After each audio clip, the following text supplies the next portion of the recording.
ഈ നീരജ അമ്മൂസ് care home visa വിഷയത്തിൽ എന്തുകൊണ്ട് സംസാരിച്ചില്ല എന്ന് പലരും ചോദിച്ചിട്ടുണ്ടായിരുന്നു.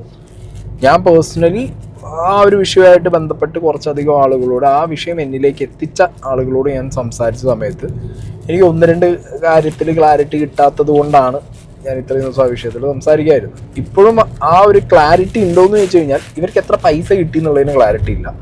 കിട്ടിയിട്ടുണ്ടെങ്കിൽ അത് എങ്ങനെ കിട്ടി എന്നുള്ളതിന് ക്ലാരിറ്റി ഇല്ല. ഇനി അങ്ങനെ പൈസ കിട്ടും എന്ന് അവരൊരു ഉറപ്പ് ഈ ലേഡിക്ക്, അതായത് ഇവർ മീഡിയേറ്ററായിട്ട് നിന്ന സമയത്ത് ആരാണോ ഇവർക്ക് വിസ ഉണ്ട് എന്ന് പറഞ്ഞ് അവരെ സമീപിച്ച ആ ഫ്രണ്ടിൽ നിന്നാണ് ക്ലാരിറ്റി കിട്ടുന്നത്. നീരജേനായിട്ട് അങ്ങനെ ഡീൽ ഉണ്ടോ ഇല്ലേ എന്നുള്ളത്. കാരണം ഇല്ല, നാളെ ആ ഫ്രണ്ട് വന്നിട്ട് പറയാണ് നീരജ ഇതൊരു പൈസയ്ക്ക് വേണ്ടി ചെയ്തതല്ല, എന്നെ സഹായിക്കാൻ വേണ്ടി ചെയ്തതാണ്, അല്ലെങ്കിൽ ഒരു പൈസ ഇനിയിപ്പോൾ അല്ല പൈസയ്ക്ക് വേണ്ടി ചെയ്തതാണെങ്കിൽ പോലും ഞാൻ അവളെ പറ്റിച്ചു, ഞാൻ പൈസ കൊടുത്തില്ല എന്ന് പറഞ്ഞു കഴിഞ്ഞാൽ ഈ സംസാരിച്ച ആളുകളൊക്കെ വലിഞ്ഞു മൂഞ്ചിരിക്കേണ്ട അവസ്ഥയാണ്. അപ്പം എന്താണെങ്കിലും ഈ വിഷയത്തിൽ ഞാൻ പറഞ്ഞല്ലോ, പൈസ കിട്ടിയിട്ടുണ്ടോ എന്നുള്ളത് തന്നെയാണ് മെയിൻ പരിപാടി. പിന്നെ നീരജ അമ്മൂസ് UK പോണതും അച്ഛനെയും അമ്മേനെയും കൊണ്ടുപോകുന്നതും അവരവിടെ സോഷ്യൽ മീഡിയ ലൈഫ് പ്രൊമോഷനൊക്കെ ചെയ്ത് ജീവിക്കുന്നതൊക്കെ വേറെ സ്കീമാണ്. അവിടുത്തെ നിയമത്തിൻ്റെ അണ്ടറിൽ വരുമോ ഇല്ല എന്നുള്ളത് അവിടെയുള്ള ആളുകൾ നോക്കണം. പിന്നെ ഈ വിഷയത്തിൽ ഇനി മനസ്സിലായ വേറൊരു കാര്യം എന്താണെന്ന് വെച്ച് കഴിഞ്ഞാൽ, ഒരു ബേസിക് ഈഗോ ലൈൻ ഇതിനകത്തുണ്ട്. UK ബേസ്ഡ് ആയിട്ടുള്ള കുറേ ഇൻഫ്ലുവൻസേഴ്സിന് ഒരു ഈഗോ സംഗതി ഇതിനകത്ത് വർക്കായിട്ടുണ്ട്. അപ്പോൾ ചില ആളുകളൊക്കെ കിട്ടിയതൊക്കെ തിരുന്ന കിട്ടടിക്കാന്നുള്ള സ്കീമിലും ഇതിനകത്ത് സംസാരിക്കുന്നുണ്ട്. എന്താണെങ്കിലും കെയർ ഹോം വിസ എന്താണെന്നുള്ളത് ഞാനിവിടെ സൈഡിൽ ഒരു സ്ക്രീൻഷോട്ട് വെക്കാം. നിങ്ങൾക്ക് ഗൂഗിളിൽ സെർച്ച് ചെയ്ത് കഴിഞ്ഞാൽ പരിപാടി കിട്ടും. ഓക്കെ, ഹെൽത്ത് സെക്ടർ റിലേറ്റഡ് ആയിട്ട് അധികവും ഇവിടുന്ന് UK പോകുന്ന സ്റ്റുഡൻസ് വിസയിൽ പോയ ആളുകളൊക്കെ ഈ കെയർ ഹോം വിസയ്ക്ക് മാറിയിട്ട് പിന്നെ അവിടെ അങ്ങനെ സെറ്റിൽ ആവുകയാണ് പരിപാടി നോക്കുന്നത്. ആൻഡ് അതുകൊണ്ട് തന്നെ അവിടെ കുറേ സ്കാമും ഇതിലുണ്ട്, കുറേ ഡിമാൻഡും ഈ പരിപാടിക്കുണ്ട്. ഓക്കെ, അപ്പോൾ നീരജ അമ്മൂസിൻ്റെ വിഷയം നീരജ അമ്മൂസ് കുറേ വീഡിയോയിലായിട്ട് പറഞ്ഞിട്ടുണ്ട്, ഇൻസ്റ്റാഗ്രാമിലും യൂട്യൂബിലുമായിട്ട്. ഇപ്പം റീസെൻ്റ്ലി ഒരു മണിക്കൂർ കൂടുതലുള്ളൊരു വീഡിയോ ഇട്ടിട്ടുണ്ട്. ബേസിക്കലി എല്ലാ വീഡിയോയിലും പറഞ്ഞ കാര്യം തന്നെ റിപ്പീറ്റ് ചെയ്യുന്നുണ്ട്. പിന്നെ കുറേ വെല്ലുവിളികൾ നടത്തിയിട്ടുണ്ടായിരുന്നു. അപ്പോൾ ആദ്യം ഇതിൻ്റെ ഒരു ബേസ് ലൈൻ നിങ്ങൾക്ക് അറിയാമെന്ന് വിചാരിക്കുന്നു. ഒരു ഇൻഫ്ലുവൻസറാണ് ഈ നീരജ അമ്മൂസ്. ലൈഫ് സ്റ്റൈൽ വ്ളോഗും കാര്യങ്ങളൊക്കെ ചെയ്യുന്ന ഒരാളാണ്. ലക്ഷക്കണക്കിന് സബ്സ്ക്രൈബേഴ്സ് ആൻഡ് ഫോളോവേഴ്സ് ഉണ്ട്. അവരുടെ ഒരു ഫ്രണ്ട് അവരെ കെയർ ഹോം വിസ ഉണ്ട് എന്നുള്ളത് പറഞ്ഞ് ഇങ്ങനെ സമീപിച്ച സമയത്ത് സോഷ്യൽ മീഡിയ വഴി അവരത് സ്റ്റാറ്റസ് ഇടുന്നു. അത് കണ്ട് വേറൊരു ടീം വരുന്നു, അവർക്ക് ആ വിസ വേണമെന്ന് പറയുന്നു. ഇവർ മീഡിയേറ്ററായിട്ട് നിന്ന് കൊടുത്ത് ആ വിസ മേടിച്ചു കൊടുക്കാൻ വേണ്ടിയിട്ടുള്ള പരിപാടികൾ ചെയ്യുന്നു. പിന്നെ അതൊരു സ്കാം പരിപാടിയിലേക്ക് മാറുന്നു. ഇതാണ് ഒരു ഔട്ട്ലൈൻ. ഇനി നമുക്ക് നീരജ അമ്മൂസ് വിഷയം അവർ പറഞ്ഞത് വെച്ചിട്ട് തന്നെ കുറച്ച് കാര്യങ്ങൾ സംസാരിക്കാം. ലാസ്റ്റായിട്ട് UK എക്സ്പ്രസ്സിലെ ബ്ലെസ്സൻ എന്ന് പറയുന്ന വ്യക്തി വന്നിരുന്ന ഒരു ലൈവ് ചെയ്തിട്ടുണ്ടായിരുന്നു. ആ ലൈവ് ഞാൻ ഇപ്പോഴും പറയുവാണ്, ഞാൻ മൊത്തം കണ്ടിട്ടേ ഇല്ല. പക്ഷേ അമ്മ അടുത്തിരുന്ന് എന്തോ നോക്കുന്ന സമയത്ത് എനിക്ക് 2-3 സെൻറ്റൻസ് എൻ്റെ കാതിൽ ഞാൻ കേട്ടിട്ടുണ്ടായിരുന്നു. അതിൻ്റെ സത്യാവസ്ഥയും തെളിവുമാണ് ഞാൻ നിങ്ങളെ മുന്നിൽ എത്തിക്കാൻ നോക്കുന്നത്. ഓക്കെ, ഈ നീരജ അമ്മൂസിൻ്റെ ഇത്രയും വീഡിയോസ് ഞാൻ കണ്ടതിൽ നിന്ന് മനസ്സിലായ ഒരു കാര്യം എന്താ പറയുക, നമുക്കെതിരെ ഒരു അലിഗേഷൻ വരുന്ന സമയത്ത് നമുക്കെതിരെ കുറച്ച് ആളുകൾ സീരിയസ് ആയിട്ടുള്ള കുറേ കാര്യങ്ങൾ പറയുമ്പോൾ നമ്മളത് ഫുള്ള് കണ്ട് കേട്ട് വേണം റിപ്ലൈ കൊടുക്കാൻ. ഈ നീരജ അമ്മൂസിൻ്റെ വിഷയം ഒന്ന് എടുത്ത് ചാട്ടും വീഡിയോ വന്നിരുന്നിട്ട് ചുമ്മാ അങ്ങോട്ട് ഇതാണ് നടന്നതെന്ന് അവരങ്ങോട്ട് പറയുക. ഇതിനകത്ത് ഒരു ക്ലാരിറ്റി ഒന്നുമില്ല. രണ്ടാമത്തെ കാര്യം, ഒരു അലിഗേഷൻ എങ്ങനെ ഹാൻഡിൽ ചെയ്യണമെന്ന് ഇവർക്ക് അറിയില്ല. ഓക്കെ, മൂന്നാമത്തെ കാര്യം ഇപ്പോഴും പറഞ്ഞത് കേട്ടോ, അമ്മ വീഡിയോ കണ്ടു, ബ്ലസൻ എന്തൊക്കെയോ സംസാരിക്കുന്നു, എനിക്ക് 1-2 കാര്യം കേട്ടപ്പോൾ ഭയങ്കര ഹേർട്ടായി, അപ്പം ഞാൻ റിയാക്ട് ചെയ്യാമെന്ന് വിചാരിച്ചു. എന്നിട്ട് പറയുന്നത് എന്താണോ ആദ്യത്തെ വീഡിയോയിൽ പറഞ്ഞിട്ടുള്ള കാര്യങ്ങൾ അത് ഈ വീഡിയോയിൽ ഒന്നും കൂടിയും പറഞ്ഞു. അത്രേ ഉള്ളൂ. അതിനകത്തൊരു ക്ലാരിറ്റി ഒന്നും അവർ കൊടുക്കുന്നില്ല. വളരെ ഇമ്മച്വറായിട്ടാണ് നമുക്കെതിരെ വരുന്ന കാര്യങ്ങൾ ഹാൻഡിൽ ചെയ്യുന്നതായിട്ട് എനിക്ക് കണ്ടിട്ടുള്ളത്. അങ്ങനെയാണ് ഇമ്മച്വറായിട്ട് ഡീൽ ചെയ്തിട്ട് കാര്യമില്ല. കോടിക്കണക്കിന് രൂപയുടെ തട്ടിപ്പ് നടത്തിയ നീരജ അമ്മൂസ് എന്ന് പറഞ്ഞിട്ട് നിങ്ങൾക്കെതിരെ ഒരു ആരോപണം വരുമ്പോൾ അത് കുറച്ചുകൂടി മെച്വറായിട്ട് ഹാൻഡിൽ ചെയ്യണം. ഓക്കെ, അത് നിങ്ങളെ കൊണ്ട് പറ്റില്ല. അത് തന്നെയാണ് നിങ്ങളുടെ ഇവിടുത്തെ ഏറ്റവും വലിയ ഫെയിലിയർ എന്ന് പറയുന്നത്. ഇത് എൻ്റെ തെറ്റ് തന്നെയാണ്, ഒരിക്കലും ഞാൻ ചെയ്യാൻ പാടില്ലാത്ത കാര്യം തന്നെയായിരുന്നു. ഏതോ ഒരു പൊട്ട ബുദ്ധിയിൽ സ്റ്റുഡൻ്റ് ആയിരുന്ന സമയത്ത് ഇങ്ങനെ ചെയ്യാം അങ്ങനെ ചെയ്യാമെന്ന് വിചാരിച്ചു. ഓക്കെ, ജസ്റ്റ് ഒന്ന് നോക്കാമെന്ന് വെച്ച് എൻ്റെ ജീവിതത്തിൽ ആദ്യമായിട്ട് ഞാൻ ചെയ്യുന്ന ഒരു സംഭവമായിരുന്നു ഈ ഒരു വിസാൻ്റെ ഒരു സംഭവം എന്ന് പറയുന്നത്. അപ്പോൾ ആ ഒരു റോയിൽ തന്നെ ഇങ്ങനെ അമലിൻ്റെ ഇത്തിരി വിസ ഉണ്ട് എന്ന് പറഞ്ഞപ്പോൾ ഞാനത് വാട്സപ്പിൽ സ്റ്റാറ്റസ് ഇടുമായിരുന്നു. ഇത് റിലേറ്റഡ് വാട്സപ്പിൽ സ്റ്റാറ്റസ് ഇട്ട സമയത്താണ് UK എക്സ്പ്രസ്സിലെ ബ്ലെസ്സൻ എന്ന് പറയുന്ന ആൾ എന്നെ കോണ്ടാക്ട് ചെയ്യുന്നത്. ഓക്കെ, അപ്പോൾ ഇതിൽ ഇവർ നിഷ്കളങ്കമായിട്ട് ചെയ്തതാണ്, ആദ്യമായിട്ട് ചെയ്തതാണ്. ഓക്കെ, അത് അവരുടെ വേർഷൻ. ഇപ്പം ഞാൻ പറയട്ടെ, നിഷ്കളങ്കമായിട്ട് ചെയ്തതാണെങ്കിലും ആദ്യമായിട്ട് ചെയ്തതാണെങ്കിലും ഇതിൽ നിന്നൊരു കമ്മീഷൻ കിട്ടും എന്നുള്ളത് തോന്നിയിട്ട് തന്നെ ആയിരിക്കുമല്ലോ ചെയ്തിട്ടുണ്ടാവുക. അതല്ല എന്ന് പറയാൻ പറ്റില്ലല്ലോ. ഇനിയിപ്പോൾ അവർ കൊടുത്തോ ഇവർ മേടിച്ചോ അതൊന്നും ക്ലാരിറ്റി ഇല്ല. ബട്ട് സ്റ്റിൽ അമലിൻ്റെ കയ്യിൽ നിന്ന് വിസ വാങ്ങി സോഷ്യൽ മീഡിയ വഴി അത് പബ്ലിസിറ്റി കൊടുത്ത് അതിലൂടെ ആളുകൾ വിസ വേണമെന്ന് പറഞ്ഞ് വരുമ്പോൾ അതിനൊരു സർട്ടൻ ബെനിഫിറ്റ് എന്താണെങ്കിലും നീരജ അമ്മൂസിന് കൊടുക്കാന്നുള്ളത് അമൽ പറഞ്ഞു കാണണമല്ലോ. ഓക്കെ, ഞാനൊരു ഓഡിയോ ഇവിടെ പ്ലേ ചെയ്യാം, അത് നിങ്ങൾക്ക് കുറച്ചും കൂടി ക്ലിയർ ആവും. ചേട്ടാ അവർ ലാസ്റ്റ് ടൈം പറഞ്ഞേക്കുന്നത് ഇന്ന് മിഡ് നൈറ്റാണ്, മിഡ് നൈറ്റിനുള്ളിൽ എമൗണ്ട് കൊടുക്കണം, ഇല്ലെങ്കിൽ ആ ഡീല് കയ്യിൽ നിന്ന് പോവും. ചേട്ടാ എനിക്കുള്ള എമൗണ്ട് അവർ തരാമെന്നാണ് പറഞ്ഞത്, എനിക്കറിയത്തില്ല എങ്ങനെയാണെന്ന്. പിന്നെ ഫയൽസ് പെട്ടെന്ന് തരിക, കാരണം പെട്ടെന്ന് ഫില്ലായി പോകുന്നുണ്ട്. ഇങ്ങനെ COS പെട്ടെന്ന് ആയതുകൊണ്ട് പെട്ടെന്ന് ഫില്ലായി പോകുന്നുണ്ട്. അപ്പം പെട്ടെന്ന് എനിക്ക് 2-3 CV അയച്ചു തന്നാൽ ഞാൻ അയച്ചു കൊടുക്കാം. ചേട്ടാ അവിടെ നിന്ന് മറ്റേ അഡ്വാൻസ് കൊടുത്ത പുള്ളി എന്നെ വിളിച്ചിട്ടുണ്ടായിരുന്നു. ഒരു ഇതില്ലല്ലോ, അവൻ പോയി 8 പേർക്കുള്ള അഡ്വാൻസ് കൊടുത്തു കഴിഞ്ഞു ഓൾറെഡി. അപ്പോൾ എൻ്റെ അടുത്തൊന്ന് പെട്ടെന്ന് തന്നെ സോർട്ട് ഔട്ട് ചെയ്യാം. അപ്പോൾ ഈ വോയിസ് തന്നെ നമുക്ക് ക്ലിയർ ആണ്, Neeraja Ammus is expecting some certain amount. Okay, അത് അവർ തമ്മിൽ പേപ്പറിൽ ഡീലാണോ അതോ ഇനിയിപ്പോൾ ഈ പറഞ്ഞ പോലെ അവർക്ക് കൊടുക്കാന്നുള്ളൊരു വാഗ്ദാനം മാത്രം ഈ പറഞ്ഞ അമൽ എന്ന് പറഞ്ഞ പയ്യൻ കൊടുത്തതാണോ എന്ന് അറിയാൻ പാടില്ല. എന്താണെങ്കിലും ജസ്റ്റ് ആ ഫ്രണ്ടിന് വേണ്ടിയിട്ട് ആരും കയറിയിട്ട് എന്ത് ചെയ്യില്ല, അങ്ങനത്തെ ഒരു റിസ്ക് ഏറ്റെടുക്കില്ല. അല്ലെങ്കിൽ റിസ്ക് ഏറ്റെടുക്കും, നല്ലൊരു എമൗണ്ട് തരാമെന്ന് പറയുമ്പോൾ റിസ്ക് ഏറ്റെടുക്കുന്നുണ്ടാവും. അല്ലാത്ത പക്ഷേ ഏറ്റെടുക്കില്ല. അല്ലാത്ത പക്ഷേ ഏറ്റെടുക്കണമെന്നുണ്ടെങ്കിൽ ഈ അമൽ എന്ന് പറഞ്ഞ പയ്യൻ അവരുടെ വളരെ ക്ലോസ് ആയിട്ടുള്ള ബ്രദറോ അല്ലെങ്കിൽ അവർ തമ്മിൽ വേറെ എന്തെങ്കിലും ഒരു കണക്ഷനൊക്കെ വേണം, അല്ലാതെ ചുമ്മാ എടുക്കില്ല. അല്ലെങ്കിൽ ഞാൻ നേരത്തെ പറഞ്ഞ പോലെ നല്ലൊരു പൈസ, ഓക്കെ, ഇത്ര പൈസ വിറ്റാൽ ഇത്ര കമ്മീഷൻ. അതിപ്പോൾ ഇന്നലെ നമുക്ക് മനസ്സിലായല്ലോ, ഈ ഓഡിയോ തന്നെ ഒരു സർട്ടൻ എമൗണ്ട് കൊടുക്കാമെന്ന് അവർ പറഞ്ഞിട്ടുണ്ട്. അത് കിട്ടിയോ ഇല്ലേ എന്നുള്ളതാണ് അറിയാത്തത്. ഈ UK എക്സ്പ്രസിൻ്റെ ആളുകൾ പറയുന്നത് ഇവർക്ക് എന്താണെങ്കിലും എമൗണ്ട് കിട്ടിക്കാണും. പിന്നെ ഈ UK ബേസ്ഡ് ആയിട്ടുള്ള ഇൻഫ്ലുവൻസേഴ്സും പറയുന്നത് ഇവരുടെ ലൈഫ് സ്റ്റൈൽ മാറിയല്ലോ, അച്ഛനമ്മേനെ കൊണ്ടുപോകുന്നു, ഇവർ ലൈഫ് സ്റ്റൈൽ മാറുന്നു, കാറ് മേടിക്കുന്നു, നല്ല അടിച്ചു പൊളിച്ച് ജീവിക്കുന്നു, ബൈ ഹാൻഡ് ക്യാഷ് മേടിച്ചിട്ടുണ്ടാവും എന്നുള്ളൊരു സാധനത്തിലേക്കാണ് അവർ പറയുന്നത്. ഓക്കെ, പക്ഷെ ഇതിനൊരു ക്ലാരിറ്റി വരണം എന്നുണ്ടെന്നുണ്ടെങ്കിൽ ഇപ്പോൾ ഈ ചെക്കൻ തന്നെ മുന്നോട്ട് വരണം. ഈ അമൽ എന്ന് പറഞ്ഞ ചെക്കൻ മുന്നോട്ട് വന്ന് പറഞ്ഞാൽ ഇപ്പോൾ ഇതിനൊരു ക്ലാരിറ്റി കാണും, ഇതിനകത്ത് പൈസ കൊടുത്തിട്ടുണ്ടോ കിട്ടിയിട്ടുണ്ടോ. എന്തായാലും നിഷ്കളങ്കമായ ഒരു സെറ്റപ്പ് അല്ല, പൈസ എക്സ്പെക്ട് ചെയ്ത ബിസിനസ് തന്നെയാണ്. ഓക്കെ, ഇതിൻ്റെ പ്രൊസീജിയർ എന്താണ്, ഇതെങ്ങനെയാണ് കൈകാര്യം ചെയ്യേണ്ടതെന്നുള്ളൊരു ഒരു കാര്യം എനിക്കറിയത്തില്ല. സോ ആ സമയത്ത് അമൽ എന്നോട് ദേഷ്യപ്പെടുന്ന സമയത്ത് ഞാൻ അമലിനോട് പറയുന്ന ഒരു സ്ക്രീൻഷോട്ട് ഞാൻ നിങ്ങൾക്ക് ഇവിടെ കൊടുത്തേക്കാം. ഞാൻ അവനോട് വ്യക്തമായിട്ട് പറയുന്നുണ്ട്, നോക്കട്ടെ, ഞാൻ അമലിനോട് വ്യക്തമായിട്ട് പറയുന്നുണ്ട്, എനിക്ക് ഇതിൽ ഞാൻ ആ സ്ക്രീൻഷോട്ട് ഞാൻ ഇവിടെ കൊടുത്തേക്കാം. ഞാൻ എൻ്റെ ജീവിതത്തിൽ ആദ്യമായിട്ടും അവസാനമായിട്ടും ചെയ്യുന്ന ഒരു കാര്യമാണ്. അപ്പം എനിക്കിത് എങ്ങനെയാണെന്നോ ഇത് നിങ്ങൾ പറയുന്നത് എന്താണെന്നോ അയാൾ പറയുന്നത് എന്താണെന്നോ എനിക്ക് മനസ്സിലാവുന്നില്ല. എനിക്കിതിൻ്റെ ഇടയിൽ ഇനി നിൽക്കാൻ പറ്റുന്നില്ല, ഇതോടെ നിർത്തിക്കോ എന്ന് പറഞ്ഞാണ് ഞാൻ അമലിനോട് ഇത് പറയുന്നത്. ഇത് കഴിഞ്ഞ് ഡ്രാഫ്റ്റ് അയക്കുന്നു, ഡ്രാഫ്റ്റ് ഈ ബ്ലസ്സിന് അയച്ചു കൊടുക്കുന്നു, ബ്ലസ്സൻ ഡ്രാഫ്റ്റ് തിരിച്ചയച്ചിട്ട് ഓക്കെ ഇത് ചിലത് ഫേക്കാണ്. അപ്പോൾ ഞാൻ ഫേക്കാണെന്ന് പറയുന്നത് ഞാൻ ഒരിക്കലും അവരെ കൺവിൻസ് ചെയ്യാൻ ശ്രമിച്ചിട്ടില്ല. ഇവർ ഫേക്കാവെന്ന് പറയുന്ന സമയത്തും എനിക്കിതിൻ്റെ സത്യാവസ്ഥ എന്താണ്, ഇതിൻ്റെ കാര്യം എന്താണ്, കാരണം ഞാൻ മീഡിയേറ്ററായിട്ട് നിന്ന് പോയി. അപ്പോൾ അതിനെ ഫേസ് ചെയ്യാമെന്ന് പറഞ്ഞിട്ട് വീണ്ടും ഇങ്ങനെ കലബില കാര്യങ്ങൾ നടക്കുവാണ്. അപ്പോൾ ഇവർ ഓൾറെഡി 48 lakh സംതിങ് രൂപ ഞാൻ അതായത് ഇയാൾ പറഞ്ഞതുപോലെ ഞാൻ പറഞ്ഞു എന്ന് പറഞ്ഞിട്ട് അമൽദേവൻ്റെ അക്കൗണ്ട് അയച്ചു കൊടുത്തിട്ട് 48 lakh സംതിങ് അയച്ചു കൊടുത്തിട്ടുണ്ട് അമലിന്. അതും ഡയറക്റ്റ് അക്കൗണ്ട് ത്രൂ ആണ് കൊടുത്തത്. അതിനുശേഷം അമൽ പറയുന്നുണ്ട് COS നാളെ എടുത്തുതരാം, ഫണ്ട് റെഡിയാക്കി വെച്ചോളാൻ പറയാൻ. അപ്പം ഞാൻ അതിവിടെ പറയുന്നുണ്ട് COS അവർ നാളെ എടുത്തൊരു ഫണ്ട് റെഡി. ഈ വോയിസ് മെസ്സേജൊക്കെയാണ് നിങ്ങൾ കേട്ടിരിക്കുന്നത്. ഈ ഫണ്ട് നാളെ കൊടുക്കാം, ഫണ്ട് റെഡിയാക്കി വെച്ചേക്കൂ എന്ന് പറയുന്ന സമയത്ത് അവർ ഫണ്ട് റെഡിയാക്കി വെച്ച് വയ്ക്കുകയാണെങ്കിൽ അടുത്ത ദിവസം ഫണ്ട് കൊണ്ട് കൊടുക്കുന്നില്ല. ഈ 48 lakhsന് ശേഷം ഒരു ട്രാൻസാക്ഷനും ഞാൻ ത്രൂ നടന്നിട്ടില്ല. ഞാൻ ത്രൂ നടന്നിട്ടുള്ളത് 48 lakhs അക്കൗണ്ടിലോട്ട്, അതായത് അമലിൻ്റെ അക്കൗണ്ടിലോട്ടാണ് ഇവർ ട്രാൻസ്ഫർ ചെയ്തേക്കുന്നത്. അതിൻ്റെ ഡീറ്റെയിൽസും ഞാൻ ഇതിൽ കൊടുത്തിട്ടുണ്ട്. ഇതുപോലെ തന്നെ ബാക്കി ഫണ്ട് ചേട്ടൻ നാളെ റെഡിയാക്കി വെക്കണം, നാളെ COS. അപ്പോൾ നാളെ വിളിക്കുമ്പോഴത്തേക്ക് അമൽ ഇന്ന് പോകാൻ പറ്റില്ല, ഇന്ന് വേറെ കെയർ ഹോമിൽ പോവുകയാണ്, അങ്ങനെയാണ് ഇങ്ങനെ. സത്യം പറഞ്ഞാൽ ഭയങ്കര ഹെക്റ്റിക്കായിട്ടുള്ള, ഭയങ്കര ടെൻഷൻ ഏറിയ, ഭയങ്കര സ്ട്രെസ്ഫുള്ളായിട്ടുള്ളൊരു സംഭവം തന്നെയായിരുന്നു ആ ഒരു സാധനം എന്ന് പറഞ്ഞാൽ. അതിനുശേഷം ഈ നാട്ടിൽ നിന്ന് UK എക്സ്പ്രസിൻ്റെ ഭാഗത്ത് നിന്ന് നല്ല പ്രഷർ ഉണ്ടായിരുന്നു. നാട്ടിൽ നിന്ന് ക്ലയൻറ്റ്സ് ചോദിച്ചുകൊണ്ടിരിക്കുന്നു, ഇത്രയും ദിവസമായി COS കിട്ടിയില്ല, ഇത്രയും ദിവസമായി COS കിട്ടില്ലാന്ന്. അപ്പോൾ ഞാൻ അമലിനും പ്രഷർ കൊടുക്കുന്നുണ്ട്, ഇത്രയും ദിവസമായി COS കിട്ടിയില്ല, എന്താണ് COS കൊടുക്കാത്തതെന്ന് പറഞ്ഞിട്ട് ഞാൻ അമലിനെ പ്രഷർ ചെയ്യുന്നുണ്ട്. ആ ഒരു സമയത്ത് അവസാനമായിട്ട്, അതായത് ജൂൺ 28 2023 അമൽ പറയുന്നുണ്ട്, ജൂൺ 29 നാളെ ഞങ്ങളൊരു കെയർ ഹോമിൽ ഡയറക്റ്റായിട്ട് പോയിട്ട് COS എടുത്ത് കൊടുക്കാൻ പോവുകയാണ്. ഇതേ സെയിം സാധനം സാധനം ഞാൻ ഈ ബ്ലസനോടും പറയുന്നുണ്ട്, ചേട്ടാ നാളെ അവർ ഹോമിൽ പോയിട്ട് COS എടുത്തരും, അപ്പോൾ നാളെ അവർക്ക് കൊടുക്കാനുള്ള ഫണ്ടൊക്കെ നിങ്ങൾ റെഡിയാക്കി വെച്ചു.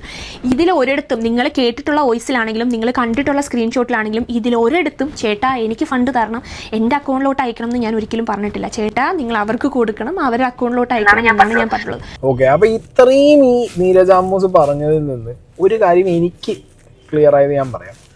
ഈവൻ ഈ ബ്ലസൻ അവരുടെ വേർഷനിലാണെങ്കിലും ഇതിൽ സംസാരിച്ച എല്ലാവരുടെ വേർഷനിലാണെങ്കിലും ഇവർ മീഡിയേറ്ററാണ്. ഓക്കെ, മീഡിയേറ്ററാണ്. 48 ലക്ഷത്തിൻ്റെ റെസ്പോൺസിബിലിറ്റി മാത്രമാണോ ഇവർ ഏറ്റെടുക്കേണ്ടത്, അതോ ഈ UK എക്സ്പ്രസ്സിന് നഷ്ടപ്പെട്ട കോടിക്കണക്കിന് രൂപയുടെ റെസ്പോൺസിബിലിറ്റി ഇവർ ഏറ്റെടുക്കണമെന്ന് ചോദിച്ചു കഴിഞ്ഞാൽ അവിടെ UK എക്സ്പ്രസ്സിൻ്റെ ഭാഗത്തുനിന്ന് എന്ത് സംഭവിച്ചിട്ടുണ്ട്, അവർക്കും ഒരു സീൻ പറ്റിയിട്ടുണ്ട്. 48 ലക്ഷം രൂപ ആദ്യം കൊടുത്ത് 8 ക്ലയൻറ്റിന് COS കിട്ടാതെ വരുന്ന സമയത്ത്, അല്ലെങ്കിൽ അതിൽ തന്നെ വന്ന ഒരു വിസ ഫേക്കായിട്ട് വന്ന ഒരു ലേഡിക്ക് അവരുടെ പോയി, ഒരു ക്ലയൻറ്റിന് ബാൻ വരെ കിട്ടി. അങ്ങനത്തെ ഒരു സിറ്റുവേഷൻ ഉള്ള സമയത്ത് ഈവൻ എമൗണ്ട് റിക്കവർ ചെയ്യാനാണ് എന്നുള്ളതാണ് ഇവരുടെ എക്സ്പ്ലനേഷൻ. അതായത് 48 അവിടെ കിടക്കുകയാണല്ലോ, അത് റിക്കവർ ചെയ്യാൻ വേണ്ടിയിട്ട് അവരുടെ പിന്നാലെ നടന്ന സമയത്ത് 2 ഒറിജിനൽ COS കൊടുത്തപ്പോൾ ഇവർ കൺവിൻസ്ഡ് ആയിട്ട് വീണ്ടും പൈസ കൊടുത്തിട്ടുണ്ടെങ്കിൽ അത് അവരുടെ തെറ്റാണ്. മനസ്സിലായോ? 48 ലക്ഷത്തിൻ്റെ മാത്രം റെസ്പോൺസിബിലിറ്റി ഞാൻ ഏറ്റാ പോരെ എന്ന് നീരജ് ആമോസ് ചോദിക്കുമ്പോൾ അത് അവരുടെ ചോദ്യം കറക്റ്റ് ആവുന്നത് എപ്പോഴറിയും. 48 ലക്ഷം രൂപ ഇവർ ഈ ഒരു 8 വിസയ്ക്ക് വേണ്ടിയിട്ട് ഈ UK എക്സ്പ്രസ് കൊടുത്തിട്ടുണ്ടെങ്കിൽ അത് കഴിഞ്ഞതിന് ശേഷം ഇവർ സോഷ്യൽ മീഡിയ വഴിയാണല്ലോ ഈ സാധനം ഡിക്ലെയർ ചെയ്തത്. സോഷ്യൽ മീഡിയ തന്നെ പറയണം ഇനി UK എക്സ്പ്രസിൻ്റെ വിസയായിട്ടോ അല്ലെങ്കിൽ അമൽദേവിൻ്റെ വിസയായിട്ടോ എനിക്കൊരു ബന്ധവുമില്ല, ഞാൻ ത്രൂ പോയത് ഇങ്ങനെ കഴിഞ്ഞു. പിന്നെ ഇവർ മേക്ക് ഷുവർ ചെയ്യേണ്ടിയിരുന്നു ഇവർക്ക് റിട്ടേൺ ആയിട്ട് പൈസ കിട്ടിയിട്ടുണ്ടെന്നുള്ളത്. UK എക്സ്പ്രസ് ഉറപ്പ് വരുത്തേണ്ടിയിരുന്നു അങ്ങനെ പൈസ കിട്ടാത്തൊരവസ്ഥ, റിട്ടേൺ പൈസ കിട്ടാത്തൊരവസ്ഥ ഉണ്ടെന്നുണ്ടെങ്കിൽ അത് നീരജ് ആമോസിനെ അറിയിക്കുക എന്നുള്ളത്. ഇവിടെ 2 പേരുടെ ഭാഗത്തും 3 പേരുടെ ഭാഗത്തും എന്തുണ്ട്, അങ്ങോട്ടും ഇങ്ങോട്ടൊക്കെ പൈസ എന്നുള്ള മൈൻഡ് മാത്രമേ ഉള്ളൂ. പക്ഷെ ഇത് എങ്ങനെ ചെയ്യണം, ടെക്നിക്കലി ഏത് രീതിയിൽ എക്സിക്യൂട്ട് ചെയ്യണം എന്നൊന്നുമില്ല. ഫൈൻ. അതിൽ തന്നെ ഈ അമൽ എന്ന് പറഞ്ഞ എടുത്താൽ അവനാണ് ഇപ്പോൾ പുറത്ത് വന്നിട്ട് പറയേണ്ടത് ഇവർക്ക് പൈസ കൊടുത്തിട്ടുണ്ടോ, ഇവർ തമ്മിൽ പൈസേൻ്റെ ഡീൽ ഉണ്ടായിട്ടുണ്ടോ എന്നുള്ള കാര്യം. പിന്നെ സോഷ്യൽ മീഡിയ മുന്നിൽ ഈ പറഞ്ഞ നീരജ് ആമോസാണ് ഇതിൻ്റെ മുഖമായിട്ട് നിൽക്കുന്നത്. നീരജ് ആമോസിൻ്റെ പോസ്റ്റ് കണ്ടതുകൊണ്ടാണ് UK എക്സ്പ്രസിൻ്റെ അവർ വന്നത്. അപ്പോൾ പിന്നെ അവർ മാക്സിമം അവരുടെ എമൗണ്ട് കിട്ടാനും അവരുടെ ഫണ്ട് റിലീസ് ആവാനും വേണ്ടിയിട്ട് അവർ ആരെ പ്രഷറൈസ് ചെയ്യും, അതൊരു നോർമൽ തിങ്ങാണ്. അവർ നിങ്ങളെ പ്രഷറൈസ് ചെയ്യും. കാരണം അവർ അമൽദേവ് സൊസൈറ്റിയുടെ മുന്നിൽ ആരാന്നറിയില്ല, നിങ്ങളാണെന്നുണ്ടെങ്കിൽ ഒരു സോഷ്യൽ മീഡിയ സെലിബ്രിറ്റി എന്ന് പറഞ്ഞ് നിൽക്കുന്ന ഒരാൾ. അപ്പോൾ മാക്സിമം നിങ്ങളെ ഇതിൽ വലിച്ചിട്ടിട്ട് പൈസ എടുക്കാനേ അവർ നോക്കൂ. That's the thing. അത് നിങ്ങൾക്ക് മനസ്സിലാവുന്നില്ലേ? അപ്പോൾ നിങ്ങളുടെ ഭാഗം ക്ലിയർ ചെയ്യണമെങ്കിൽ നിങ്ങൾ അമലുമായിട്ട് വാ, ഈ അമൽദേവുമായിട്ട് വാ, എന്നിട്ട് നിങ്ങൾക്ക് ഒരു പൈസയും കിട്ടില്ല എന്ന് അവൻ പറയട്ടെ, അവരുടെ ട്രാൻസാക്ഷൻ കാണിക്കും. ഇനിയിപ്പോൾ ട്രാൻസാക്ഷൻ കാണിച്ചാലും പറഞ്ഞാലും ബൈ ഹാൻഡ് പൈസ മേടിച്ചിട്ടുണ്ടോ എന്നുള്ളൊരു ക്ലാരിറ്റി ഇല്ലല്ലോ, അതും വിഷയം കിടക്കുന്നുണ്ട്. മനസ്സിലായോ? അപ്പം നിഷ്കളങ്കമായ ഒരു പ്രവൃത്തിയിലൂടെ അങ്ങോട്ട് വന്ന് പെട്ടതൊന്നുമല്ല, പൈസ കിട്ടുന്നുള്ളത് കൊണ്ട് തന്നെ വന്ന് നിന്നതാണ്. പിന്നെ കിട്ടിയോ ഇല്ല എന്നുള്ളതൊക്കെ അതൊക്കെ നിങ്ങളുടെ വിഷയമാണ്. ഇനിയിപ്പോൾ ഇത്രയൊക്കെ കേട്ടിട്ട് നിങ്ങൾക്ക് ഇത് കിട്ടിയില്ല എന്നാണെന്നുണ്ടെങ്കിൽ ഒരു അവസ്ഥ തന്നെയാണ്. കിട്ടിയിട്ടാണ് കേൾക്കണമെന്നുണ്ടെങ്കിൽ അനുഭവിച്ചോന്നേ പറയാനുള്ളൂ ഈ കാര്യത്തിൽ. അയാളുടെ കയ്യിൽ 20 ക്ലയൻസ് ഉണ്ട്. ഈ ഒരു സെയിം സാധനമാണ് ഞാൻ എൻ്റെ മറ്റേ വീഡിയോയിലും പറഞ്ഞേക്കുന്നത്. ഒരു കള്ളത്തരവും ഞാൻ ഇതിൽ പറഞ്ഞിട്ടില്ല. അയാളിൽ 20 ക്ലയൻസ് ഉണ്ട്, ഓക്കെ 20 ക്ലയൻസ് ഉണ്ട്. ഇയാൾ പറയുന്ന കാര്യങ്ങൾ അമലിനോട് പറയുക, അമലിനോട് പറയുന്ന കാര്യങ്ങൾ ഇയാളോട് പറയുക. ഇതേ സെയിം കാര്യം തന്നെയാണ് ഞാൻ ചെയ്തുകൊണ്ടിരുന്നത്. ഞാൻ ഒരു കാരണവശാലും അത് ചെയ്യാൻ പാടില്ലായിരുന്നു. അതെൻ്റെ തെറ്റ് തന്നെയാണ്. ഇപ്പോഴും ഞാൻ പറയുവാണ് അതെൻ്റെ തെറ്റ് തന്നെയാണ്. പക്ഷേ ആ ഒരു സമയത്ത് നമ്മൾ ഫസ്റ്റായിട്ട് UK വരുന്ന സമയത്ത് സെറ്റിലാവണം, ഓക്കെ ഫൈൻ, ആ ഒരു രീതിയിൽ ഞാൻ ഇങ്ങനെ നിൽക്കുവാണ്. അപ്പം എനിക്കിതിൻ്റെ റൂൾസ് ആൻഡ് റെഗുലേഷൻസോ കാര്യങ്ങളോ ഒന്നും തന്നെ അറിയില്ല. അപ്പോൾ ഞാൻ വഴി ഒരാൾ വരുവാണെങ്കിൽ ഒരു ബെനിഫിറ്റ് ഉണ്ടാവും എന്നുള്ളൊരു കാര്യത്തിൽ തന്നെയാണ് ഞാൻ ആദ്യം നിന്നത്. ഒരിക്കലും ഞാൻ കള്ളം പറയുന്നില്ല, എനിക്ക് എന്തെങ്കിലും ബെനിഫിറ്റ്സ് ഉണ്ടാവും എന്ന് പറയുന്ന കാര്യത്തിലാണ് നിന്നത്. ഇതിനിടയിൽ ബ്ലസൻ ഒരു കാര്യം പറഞ്ഞായിരുന്നു. അമൽ ബ്ലസനോട് പറഞ്ഞിരുന്നു ഒരാൾക്ക് 2 ലക്ഷം രൂപ വച്ചിട്ടാണ് നീരജയ്ക്ക് കമ്മീഷൻ കൊടുക്കാൻ പോകുന്നത്. അങ്ങനെ ഒരു സാധനം ഇല്ലേ ഇല്ല. എനിക്ക് എത്ര രൂപയാണ് കമ്മീഷൻ എന്നോ എനിക്ക് എത്ര രൂപയാണ് അവൻ തരുന്നതെന്നോ ഒന്നും തന്നെ എന്നോട് പറഞ്ഞിട്ടില്ല. എന്നോട് പറഞ്ഞിരുന്നത് ഇത്രയും വിസ സക്സസ് ആവുന്ന സമയത്ത് എന്തെങ്കിലും ഒരു ലാഭം നിനക്ക് തരാം. ഞാൻ ചോദിച്ചിട്ടുമില്ല എനിക്ക് എന്താണ് തരുന്നത്, എത്രയാണ് തരുന്നതെന്ന് ഞാൻ ചോദിച്ചിട്ടുമില്ല. ഈ ഒരു സമയത്ത് ബ്ലസൻ എന്നെ കോൺടാക്ട് ചെയ്യുന്നു, ഇത്ര ക്ലയൻസ് ഉണ്ടെന്ന് പറയുന്നു. ബ്ലസൻ എനിക്ക് അവരുടെ പ്രൊഫൈൽ അയച്ചു തരുന്നു. ഈ പ്രൊഫൈൽ ഞാൻ അമലിന് അയച്ചു കൊടുക്കുന്നു. അമൽ എനിക്ക് കുറേ കാര്യങ്ങൾ അയച്ചു തരുന്നു. അമൽ എനിക്ക് എന്താണോ പറഞ്ഞത് ഇത് ഞാൻ ഡയറക്റ്റായിട്ടാണ് ബ്ലസനോട് പറയുന്നത്. സോ ബ്ലസൻ എന്ത് പറയുന്നു അത് അമലിനോട് പറയാം. പിന്നെ നിങ്ങൾ കുറേ വോയിസ് കേട്ടു, കുറേ ചാറ്റ് കണ്ടു. ഈ സാധനങ്ങളെല്ലാം പൈസ ചോദിക്കുന്നതും ലിക്വിഡായിട്ട് പൈസ വേണം എന്ന് പറയുന്ന ചാറ്റെല്ലാം അമൽ എനിക്ക് അയക്കുന്ന സാധനം സെയിം ഫോർവേഡ് ചെയ്തിട്ടാണ് ഞാൻ ഈ ചാറ്റ് ബ്ലസൻ അയക്കുന്നത്. പിന്നെ അമലിൻ്റെ ഒരു വോയിസ് ഞാൻ നിങ്ങൾക്ക് കേൾപ്പിച്ചു തരാം. അമ്മു, നാളെ ഫുൾ എമൗണ്ട് ക്യാഷ് ആയിട്ട് തരാനുള്ള ഉറപ്പുണ്ടോ? ഒറ്റ കാര്യം ചോദിക്കാനുള്ളൂ. ഉറപ്പാണെന്നുണ്ടെങ്കിൽ ടൈം പറ, എക്സാക്ട് ടൈം പറ, അതിനപ്പുറത്തേക്ക് മാറരുത്. ഇതുപോലെ കുറേ ഇത്ര രൂപ വേണം, ഇത്ര രൂപയാണ് അയക്കേണ്ടത്, ഇങ്ങനെ ഇത്ര രൂപ, ഞാൻ അതിൻ്റെ സ്റ്റാറ്റ് ഞാൻ നിങ്ങൾക്ക് ഇവിടെ കാണിച്ചു തരാം. ഇത്ര രൂപയാണ് അയക്കേണ്ടത്, ഇത്ര രൂപയാണ് അയക്കേണ്ടതെന്ന് അമൽ പറയുന്ന നിർദ്ദേശപ്രകാരമാണ് ഞാൻ UK എക്സ്പ്രസ്സിന് മെസ്സേജ് അയക്കുന്നത്. UK എക്സ്പ്രസ് പറയുന്ന അതേ സെയിം സാധനം ഞാൻ അമലിനോടും ഞാൻ ട്രാൻസ്ഫർ ചെയ്യുന്നുണ്ട്. അത് ഒരു മീഡിയേറ്റർ എന്നുള്ള നിലയ്ക്ക് ഞാൻ ഒന്ന് ചെയ്തു പോയി, അതെൻ്റെ തെറ്റാണ്, ഞാൻ ചെയ്തു പോയി. പക്ഷേ അമൽ എനിക്ക് COSൻ്റെ ഡ്രാഫ്റ്റ് തരുന്നു. ഈ ഡ്രാഫ്റ്റ് ഞാൻ ഈ ബ്ലസ്സിന് കൊടുക്കുന്നു. ഈ ബ്ലസ്സൻ എന്ന് പറയുന്ന ആൾ ഇടയ്ക്കിടയ്ക്ക് അവരുടെ ഫയൽ ചേഞ്ച് ആക്കിയിട്ട് വീണ്ടും അയക്കുന്നു. വീണ്ടും ഞാൻ അമലിനെ തിരിച്ചിടുന്നു. ഇത് ഫയൽ ചേഞ്ച് ആക്കിയാൽ അമൽ വഴക്ക് പറയുന്നു. ആ ഒരു അമൽ വഴക്ക് എന്ന് വെച്ചാൽ ഈ ഒരു ഫയൽ ചേഞ്ചാക്കിയ സമയത്ത് അമൽ എന്നോട് ദേഷ്യപ്പെടുന്നുണ്ട്. ഇങ്ങനെ ഇടയ്ക്കിടയ്ക്ക് ഫയൽ ചേഞ്ചാക്കി, കാരണം ഞാൻ ഇതിന് മുന്നിൽ വിസ കാര്യങ്ങളൊന്നും ചെയ്തിട്ടില്ല. അപ്പം ബേസിക്കലി മീഡിയേറ്റർ ആയിട്ട് നിന്ന് മൂഞ്ചിന്നാണ് ഇവരുടെ വേർഷൻ. പക്ഷെ ഞാൻ പറയുന്നൊരു കാര്യം എൻ്റെ വ്യൂവേഴ്സിനോടാണ്. ഓക്കെ, ഈ നീരജ് ആമൂസിൻ്റെ വിഷയമാണെന്നുണ്ടെങ്കിലും ഇനി മുന്നോട്ടുള്ള വിഷയങ്ങളൊക്കെ ആണെന്നുണ്ടെങ്കിലും സോഷ്യൽ മീഡിയ ഇൻഫ്ലുവൻസേഴ്സ് വന്നിരുന്ന് എന്തെങ്കിലും ഒരു കാര്യം അല്ലെങ്കിൽ ഒരു പ്രൊഡക്റ്റ് വന്നിരുന്ന് നിങ്ങൾക്ക് പ്രൊമോഷൻ ചെയ്യുന്നുണ്ടെങ്കിൽ അത് കണ്ടു കഴിഞ്ഞ് നിങ്ങൾ എന്തെങ്കിലും പറയുന്നത്. ഇപ്പോൾ വിസയൊക്കെ ആണെന്നുണ്ടെങ്കിൽ ബേസിക്കലി നിങ്ങൾക്ക് സർക്കാർ സംവിധാനങ്ങൾ ഒരുപാടുണ്ട്, മനസ്സിലായോ? അല്ലെങ്കിൽ അവിടെയൊക്കെ നിങ്ങൾക്ക് സോഷ്യൽ മീഡിയ ഉപയോഗിക്കുന്നവരാണെന്നുണ്ടെങ്കിൽ ഇതിനെക്കുറിച്ച് അറിയാനൊക്കെ ഒരുപാട് വഴികളുണ്ട്. അതൊക്കെ നോക്കിയും കണ്ടും മാത്രം ചെയ്യാം. ഓക്കെ, അല്ലാതെ ഒരു എന്താ പറയുക, സോഷ്യൽ മീഡിയയിലൊരു ആൾ വന്നു, അവർ വന്നിങ്ങനെ കാര്യങ്ങൾ പറയുന്നു, അവരെ വിശ്വസിച്ച് നിങ്ങളിങ്ങനെ ഓൺലൈനിൽ പൈസ ഇട്ട് കൊടുക്കുന്നു, പരിപാടികൾ ചെയ്യാതിരിക്കുക. പിന്നെ ഞാൻ പറഞ്ഞില്ല, ഇതിൽ UK എക്സ്പ്രസ് എന്ന് പറഞ്ഞ ആ ടീമാണെങ്കിലും നീരജ് ആമൂസ് ആണെങ്കിലും ഈ അമലാണെങ്കിലും ഒക്കെ ബേസിക്കലി ഇതിന് നല്ല ഫണ്ട് ഉണ്ടാക്കാന്ന് പറഞ്ഞ് ചാടി ഇറങ്ങിയ പരിപാടിയാണ്. ഞാൻ അമലിനെ വിളിച്ച് സംസാരിക്കുന്നത് അവരുടെ വേറെ ഫയലിന്റെ കാൻഡിഡേറ്റ്സിന്റെ എമൗണ്ട് അവർ ഡയറക്റ്റ് അയച്ചു കൊടുത്തിട്ടുണ്ട്. ശരി, ഡയറക്റ്റ് അയച്ചു കൊടുത്തു. ഹോമിലേക്ക് പോയപ്പോൾ അത് എന്തോ കെയർ ഹോം അല്ല, വേറെ ഹോമാണ്. സോ അവര് ഈ ഒരു ഡീൽ അവിടെ വെച്ചിട്ടു. ഇത് ഞാൻ ഇപ്പോഴോ മുന്നിലെയോ ഒരു വർഷം മുന്നിലെയോ ഒന്നും അമലിനോട് സംസാരിക്കുന്നതല്ല. ഏകദേശം ജൂൺ 29 ശേഷം ഈ ഒരു പ്രശ്നം നടന്ന് ഫസ്റ്റ് ഒരു കുട്ടിക്ക് ബാൻ കിട്ടിയെന്ന് അറിഞ്ഞ ആ ഒരു സ്പോട്ടിൽ ഞാൻ അമലിനെ വിളിക്കുന്നതാണ്. ഞാൻ വിളിക്കുന്ന സമയത്ത് അമൽ നാട്ടിൽ ഈ ബ്ലസ്സൻ പറഞ്ഞതുപോലെ അവരുടെ അടുത്ത് ചെന്ന് സൈൻ ചെയ്യാൻ എന്തോ നാട്ടിൽ ഫണ്ടൊക്കെ റെഡിയാക്കാൻ വേണ്ടിയിട്ട് നിൽക്കുന്ന ടൈമായിരുന്നു കേട്ടോ. സോ അവർക്ക് റീഫണ്ട് കൊടുക്കാൻ പോകുന്നത് പറഞ്ഞു. അപ്പോൾ ഞാൻ ചോദിച്ചു റീഫണ്ട് കൊടുക്കാമെന്ന് ചോദിച്ചപ്പോൾ നീ പറഞ്ഞു എന്തോ 48 lakhs സംതിങ്. അതായത് ഫസ്റ്റ് അവരെല്ലാവർക്കും 1 lakh വെച്ച് അഡ്വാൻസ് തന്നു. സെക്കൻഡ് അവരെല്ലാവർക്കും 5 lakhs വെച്ച് തന്നു. അറൗണ്ട് ഒരാൾക്ക് 6 lakh വെച്ചാണ് തന്നേക്കുന്നത്. സോ ഞാൻ എപ്പോൾ റീഫണ്ട് കൊടുക്കും ചോദിച്ചപ്പോൾ നീ പറഞ്ഞു 5 o'clock കൊടുക്കുമെന്ന് പറഞ്ഞു. രണ്ടാമത് നീ എൻ്റെ അടുത്ത് വിളിച്ചു പറഞ്ഞു റീഫണ്ട് ഫുള്ളും കൊടുത്തു എന്ന് പറഞ്ഞു. കേട്ടല്ലോ, ഇതിൽ വ്യക്തമാണ്. ഞാൻ രണ്ടാമത് അടുത്ത ദിവസം വിളിച്ച് ചോദിച്ച സമയത്ത് അമൽ എന്നോട് ഫുൾ റീഫണ്ട് കൊടുത്തു എന്നാണ് പറഞ്ഞേക്കുന്നത്. അതായത് 1 രൂപ പോലും ഇല്ല, ഫുള്ള് റീഫണ്ട് കൊടുത്തു എന്നാണ് പറഞ്ഞേക്കുന്നത്. അതിന് ശേഷം നടന്ന കാര്യങ്ങളാണ് ഇനി കേൾക്കാൻ പോകുന്നത്.